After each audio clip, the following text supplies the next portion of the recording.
My name is Peter. Hello, I am Usuho. Hi, I'm Timofey. Hello, I'm Kaisu. And I'm a student at Otaniemi Upper Secondary School.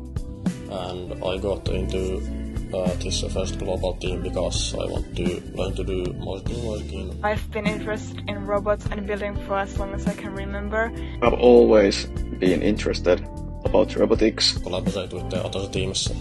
Meeting new people. Ja mun mielestä näissä roboteissa on se hienointa, että näissä kohtaa se fyysinen laite ja se ohjelmiston rajapinta. Et ensin sä kiinnität sen fyysisen laitteen ja kun sä oot sen tehnyt, niin sen jälkeen sä sitten ohjelmoimalla määrität, että mihin se reagoi, millaiseen syötteeseen, millä tavalla se reagoi ja miten voimakkaasti se reagoi. Se, että se laite toimii fyysisesti järkevällä tavalla oikeassa maailmassa ja sä säädät sitä sieltä ohjelmistopuolelta, minusta siinä on jotakin aika hienoa. Kiitos.